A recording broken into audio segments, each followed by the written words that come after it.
You know what doesn't feel like content, but also feels like a movie? Is it Alan Wake? Alan motherfucking Wake. Is he a Wake? He is literally me.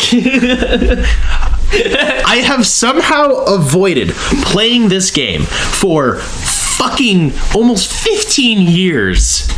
And now I play it, and it's like the best thing I've ever done with my life, despite the fact that I have plenty of criticisms. Why did I avoid this? Why am I stupid? I don't understand.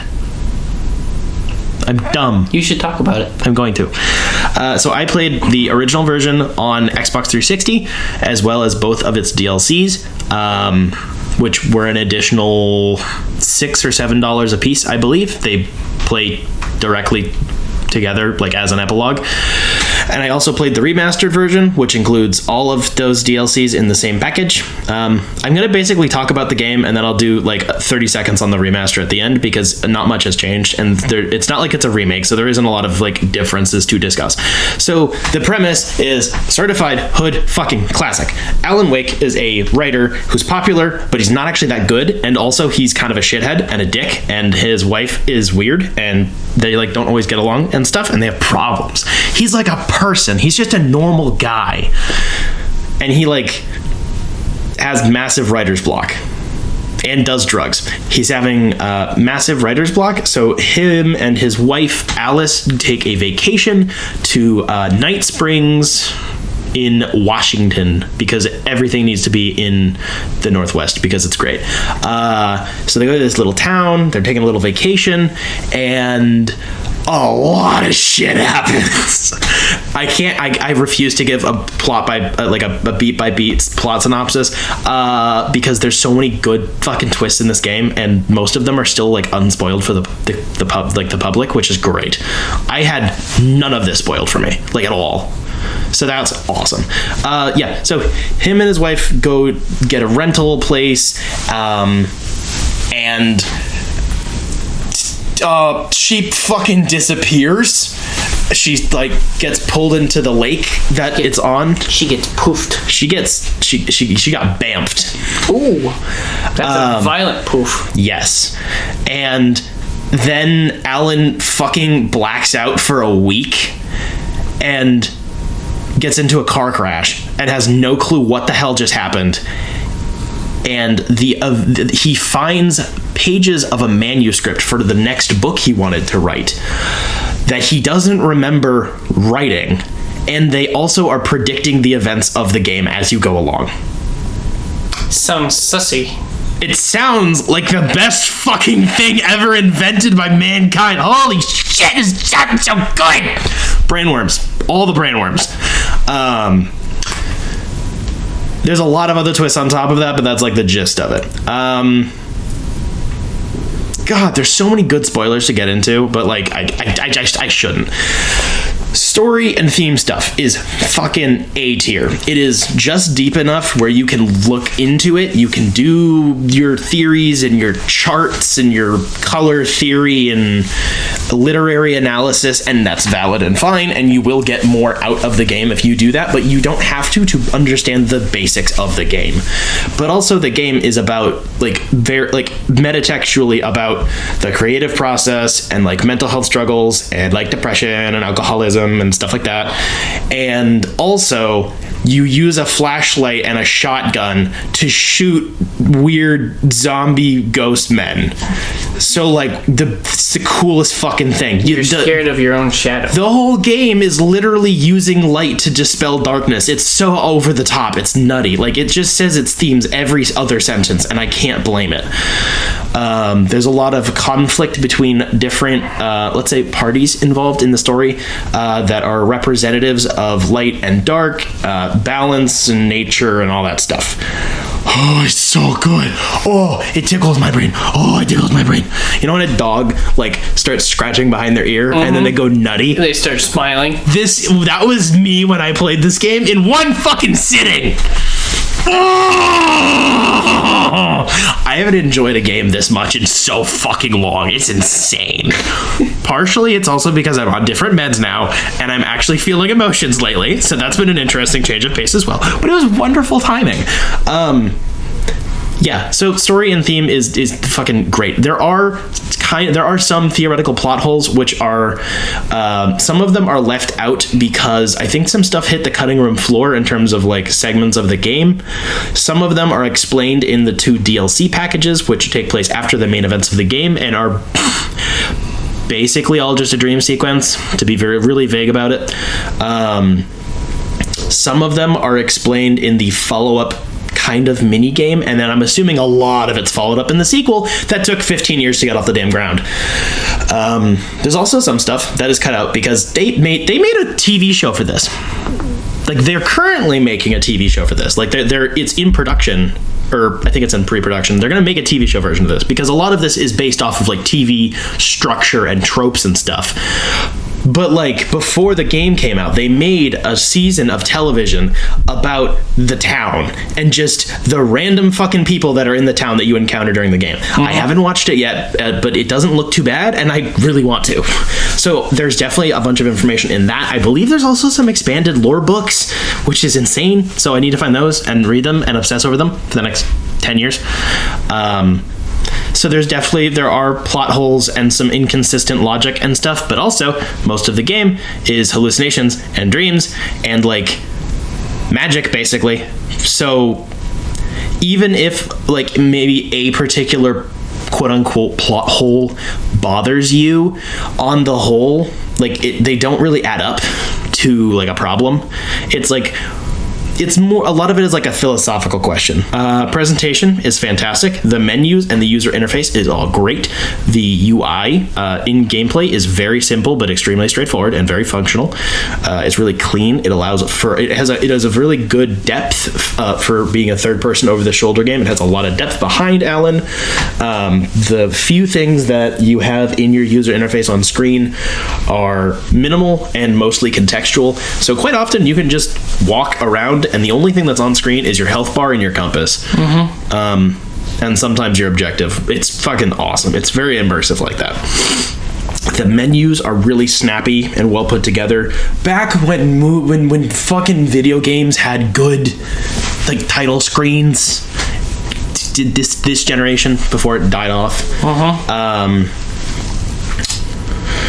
So yeah, music is fucking off the charts amazing. I have like every single musical motif in this game memorized now because I played it so much. I know all the music cues. It's so good. Oh my gosh. It's thorough. This is like it's the most like thorough game I've played. Gameplay is pretty good. There are gripes, there are annoyances, and there are things that I can critique. But most of them don't amount to anything that like actually bothers me or pissed me off. So I didn't really care if some things were a little subpar. So part of the development of this game was that it was originally going to be an open world, or at least potentially, and they stuck with that in terms of like the map. Like you can see the map sections are all connected. You just can't access them during the whole game, so it's not an open world game, but like the whole thing is rendered at once. Like it's just there, which is cool, but it also means that sometimes there's just random nooks and crannies of the world where you're like, I feel like there should be a collectible here, and there isn't. Or another pathway or something. And it can feel a little not hollow. It's definitely not hollow, but like is a little. It could have used a little extra spice on it. Ache of something missing, maybe. Yearning, longing. Yes. It also means that there's vehicles. The vehicles suck, just kind of flatly. They're comedic to me at this point because I've played so many hours. They're only used in certain segments of the game and for certain amounts of time, so it's not like it's a primary driver of the game. They're not good. They're like GTA 3 level car design, like not that great.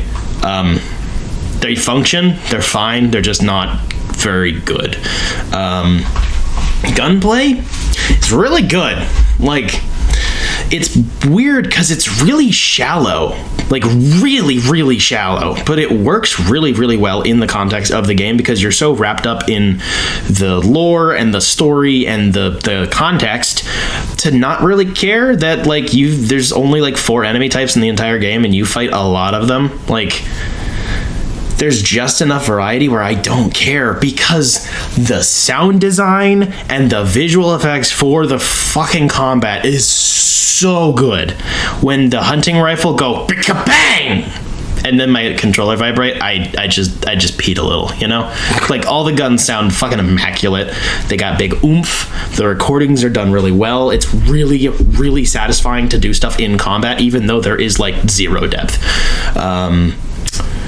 The base mechanic, I guess, is that you have to damage enemies' basically shield by using a flashlight or some other light source like a flare gun, torch, whatever, before you can actually start damaging the enemy. It's so cool because you gotta, like, you use the left trigger to brighten your flashlight, and then that's what starts like decreasing the battery life. And instead of it being like a HUD element, the reticle of sorts, I guess, is literally the beam of light from your flashlight, and also it's like a glare effect. Like, when you see basically the enemy's health bar shrinking, it's literally like a lens flare type like artifact, which is so fucking awesome. It's so smart, and it looks good, and it doesn't take away from the game. It makes it feel immersive. And then you just get him with a couple of different guns. The revolver is fucking great. The shotgun is great. There's 2 types of shotguns. The hunting rifle is fine. The flare gun is a flare gun, so of course it's great. There's flares. Flares are fun. That's it. Like, there is very little to it, the combat, but somehow with the combination of bright red barrels, randomly placed like lanterns and street lamps and stuff, it's intense, and it can be frustrating and kind of hard, but I really never felt like this was unfair, and I didn't even feel like it was that hard most of the time, to be honest. I played on hard. In the original version of the game, the middle difficulty is called hard. So, yeah, like, I died plenty, but like, it never was like, that was bullshit. It was more like, I just fucked up something dumb. You know, I'm just a dum. I think there were 2 times that I actually died, and it was like, I could tell I was preparing for like an ambush of like, you covered the one guy while he does the thing, and then you just get hundreds of bad guys trying to eat him, and you have to chase them all away. But the game did pretty well, as far as I remember, stocking you up on like flares and flare gun ammo and whatever. Yes. So it always makes you... It telegraphed what it was about to do. Yes, and not in a way that felt like cheap, where it's like, wow, look, big open room, I bet it's a boss. Like, right. It feels intentional because you're in a story being written by you. Like, it works. It gets a lot of creative license because of that. Like, you can say that that's a cop-out. I think you're dumb and boring, but like, you can say that. But yeah, the combat loop is really, really satisfying. Movement is fine. It's not great. It's not super exciting. The sprint is realistic. Alan's a writer and an alcoholic. He can't run very fast or very far. He cannot outrun any enemies. So I appreciate that. He gets winded in like 5 seconds.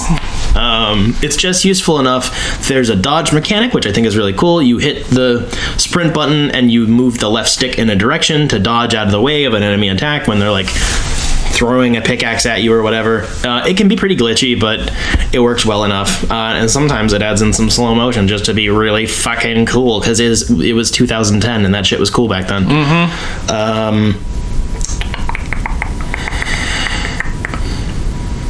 Yeah, I guess the only other movement there really is like jumping, which is not good, and you basically just jump to get unstuck. Like if you're stuck on a tree or a rock, like you don't really need to use jump for pretty much anything. And you can climb ladders. There is not much traversal in this game, which is fine. if anything, it's good because it has that level of like 2010s games where like you can kind of just walk on anything. Like you don't have the power to do it. Like you the character can't jump that high, but like there are not like invisible barriers or like random walls of nonsense. Like you could, if you pulled some Halo CE plasma grenade inside a Warthog bullshit, like you could go anywhere on this map. It's really, really rare that it has like actual limitations on where you can go, which is very cool.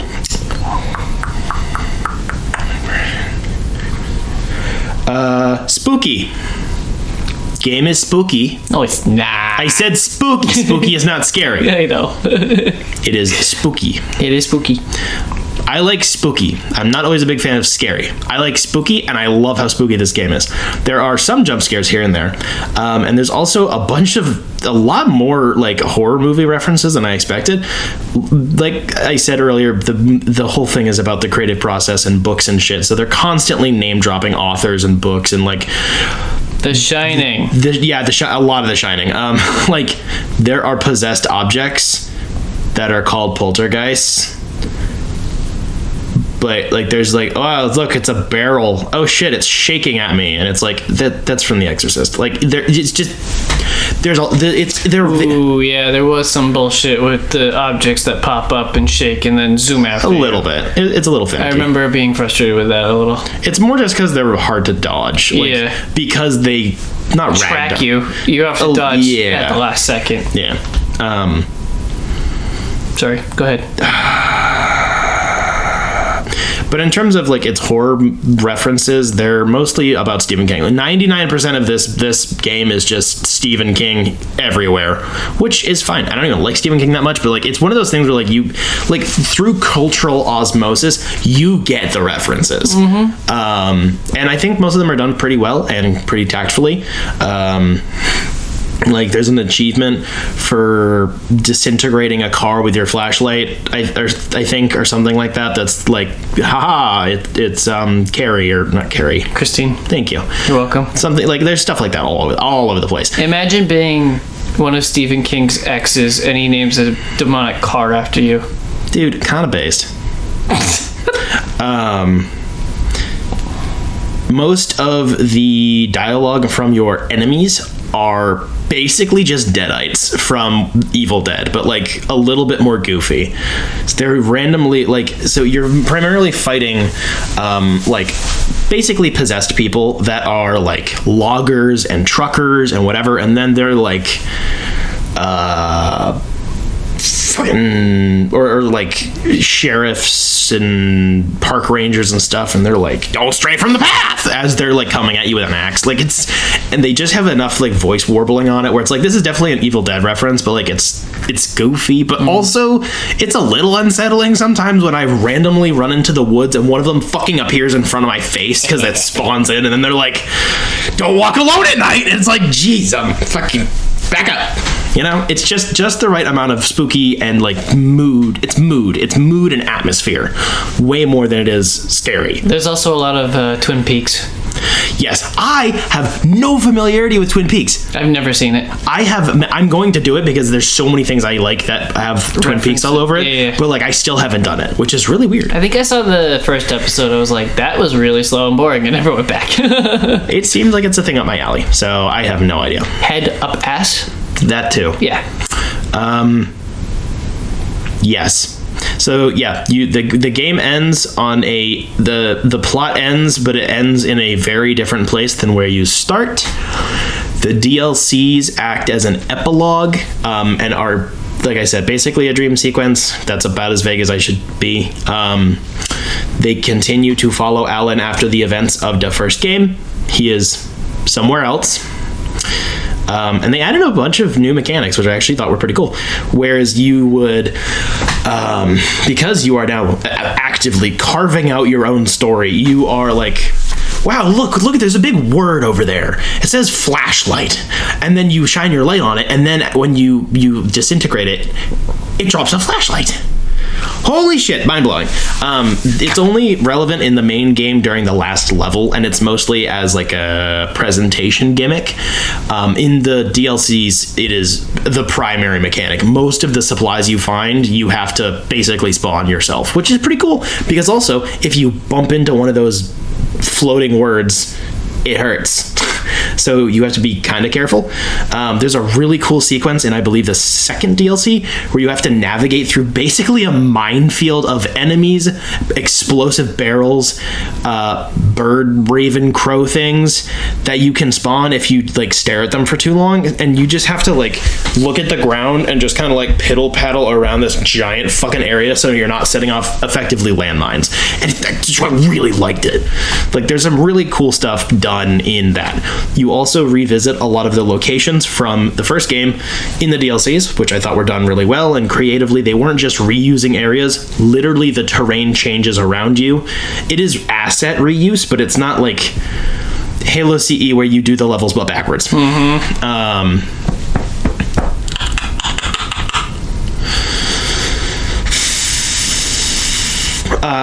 Voice acting is fucking amazing across the board. The characters are all unique. There aren't too many of them. It's a small cast. Some of them are a little shallow, although they're very stereotypical, but they work really well for their purpose. The only real complaint, I think, I would have really liked if Alan and Alice's relationship had been given more depth in the game. You do have a lot of flashbacks that they do enough like to make you believe their relationship and what problems they have. She gets yoinked quickly. Yes, which I get because that's like the hook of the game. But like, I do wish that there was more explicit. Like, as the game goes on and it gets a little bit more explicit, like, Alan, you're an alcoholic and a workaholic. Your wife is tired of your shit. But like, especially if there's a lot of like optional cutscenes and side journal entry type stuff that you can avoid. And I think it should have just been like really beating you over the head about it. Also, in the second DLC, you fight bad versions of the NPCs, which I thought was pretty cool. So you fight your bestie, your editor, the comic relief character for the game, the, random characters you've encountered along the way, which is a cool inversion. Yeah, and the main game ends with the single hardest line ever written, like, to mankind. It's not a fucking lake. It's a goddamn ocean. The hyperbole is mine, but, still. And nobody still knows what that means. But man, does that shit hit real good right at the end. You're like, oh, I don't know what it means. I'm confused. Genuinely, like, this is... There's so many things I could talk about, but like I just have to cut it. It's so good.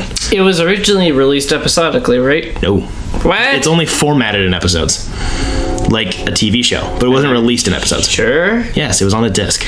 Wow. It was only formatted like that. They didn't disc it later? No. That shit does not exist yet. No, it was just formatted like TV episodes, so you could have your... Quantum Break did that, right? No. Okay. Quantum Break just released Busted. Remaster. It is the most remaster of all remasters. It's like the definition of a remaster. It was almost an episodic game. Yeah, they thought about it, but the infrastructure wasn't there yet.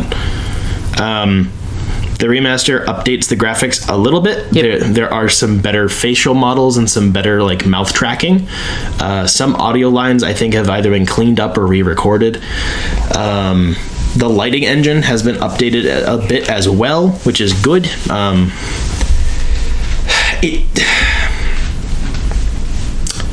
Remedy was pretty explicit that they did not want to remake the game, even though they had the opportunity to, because basically it's a miracle that the thing works. There's so many systems piled on top of each other that like if you start screwing with it, the whole thing's gonna implode. So remaking it would have been a bad idea, which I respect and I get it.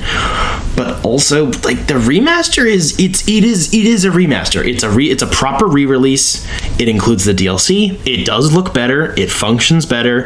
It has a couple of pretty small tweaks, like the driving. Now when you go in reverse, it switches your camera angle, which I don't like. And then they add in a couple of extra cutscenes that are optional and hidden behind QR codes, which are dumb, because why the fuck would the people in the world have QR codes hanging up on their walls? Why are you making me pull my phone out? But for those like weird cutscene segments, they took inspiration from a lot of Control's, their next 2 games in the future that is connected to this game. They took a lot of like visual cues from, and they have the actor who plays Alan Wake, like sitting in a room on a typewriter in black and white with some cool camera work, just talking to himself and writing shit. They're really, really good cutscenes, but you have to pull them up on YouTube and they're unlisted, so you have to use the QR code. Why the fuck did they do that? I'm pretty sure I shared one after I scanned it with you when I was playing through it. I was like, hey, check this out. And you're like, nah. I love the actual cutscenes because now I understand what the fuck they are. But like, it's the stupidest implementation of them I've fucking seen. I'd rather it open up the Microsoft Edge browser on my Xbox. That would be less obnoxious than me pulling out my phone. So like, it's a good remaster. It just isn't anything particularly special. I think it was released cheaper as the remaster than it was originally. The original game was $60 plus the $7 or $8 per DLC pack. I think the remaster launched at like $40. I think. Don't quote me. I think you're right. Which I think is way more reasonable. That makes sense. It's a good. It's hard because there isn't really anything to say about it. It's just like mostly better, and some of it's a little different, but like it's just a fresh coat of paint. But the thing is that the original, like the fresh coat of paint isn't so shiny where I'm like, wow, this is a game that could have came out yesterday. It's more like this looks like a remaster of a game that came out 15 years ago, which is what it is. So I can't like fault it for that. But like, I don't know if they just didn't have a lot of time or resources to like really crank it up. But like, it's just a little better. It runs a little smoother. The frame rate is consistently stuck at 30, which is fine. This is not a game I would want to play at 60 FPS. I don't know. The cutscenes look a little bit better. The lighting is a little bit better. The color grading I think is better in the remake, but like, it's minutia. So honestly, either version of the game is totally fine.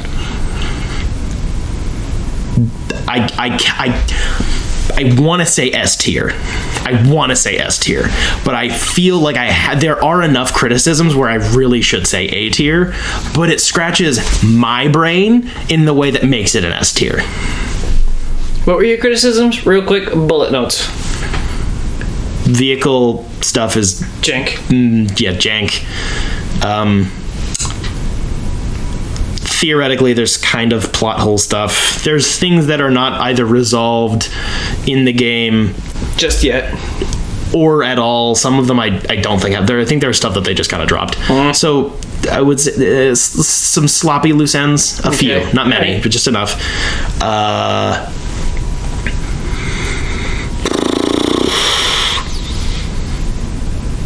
Some of the facial models are pretty rough in both versions of the game. Some of them are pretty good, and some of them are really bad. I don't know what the difference is between them. I wish the DLCs got released as part of the game, to be honest. They make complete sense as a DLC pack because it is an epilogue where basically nothing happens, like plot-wise. Nothing changes. So I get why, like, it's an additional like couple hours worth of content. It completely makes sense why it's a DLC, but like it just flows right out of the game. So it just kind of, I always got weird feelings on DLC, because it paints a much fuller picture of the game when you play it. Because they're not like expansions. It's not like they change, but it's just a little bit of the gameplay tweaks, and there's more story and a lot more exposition. You could probably have some better enemy variety. Sometimes the depth of field, like the pop-in, not for pop-in, but like enemy pop-in can be kind of annoying. They definitely they spawn in right in front of you, which I get is also part of the appeal, but sometimes it is just annoying.